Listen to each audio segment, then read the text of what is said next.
No livro dos Salmos, no capítulo 21, versículo 3, diz assim: Tu o recebeste, dando-lhe ricas bênçãos, e em sua cabeça puseste uma coroa de ouro. Você veja que a Bíblia está dizendo que Deus aqui, ele colocou uma coroa de ouro sobre a cabeça do rei. Rei com R minúsculo, não é? No caso aqui, o rei Davi. Mas a Bíblia coloca que na cabeça do rei dos reis, que foi Jesus, os homens colocaram uma coroa de espinhos, não é? Lá no finalzinho do Evangelho de Mateus. Deus sempre age diferente da forma como os homens agem. A gente sempre pode esperar o melhor da parte de Deus, não é? E a gente sempre pode esperar o pior da parte dos homens, porque Deus é bom, os homens são maus. É preciso a gente saber lidar tanto com uma coroa quanto outra, porque às vezes nessa vida a gente experimenta primeiro uma e depois a outra e vice-versa, ou até mesmo existe a possibilidade da gente usar as duas juntas na cabeça, não é?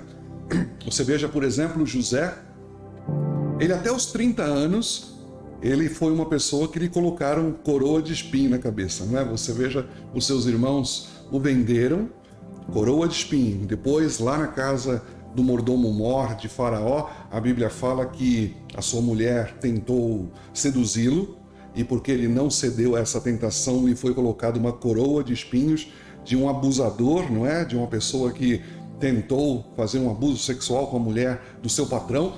E depois, então, lá na cadeia agora, né? O próprio Faraó também colocou sobre ele uma coroa de espinhos, deixou ele lá mofando na cela. Só que depois disso, depois dos 30 anos, aí então lhe veio a coroa de ouro, não é? Ele foi colocado em uma posição esplêndida, muito diferente da qual ele viveu durante todo aquele tempo em que ele usou a coroa de espinho. Foi uma coroa de ouro puro.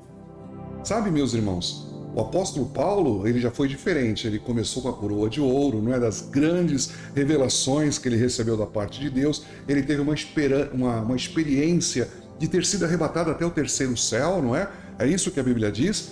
E depois disso, então, para que ele não se engrandecesse das grandezas da revelação que ele recebeu, então lhe foi dada uma coroa de espinhos, não é?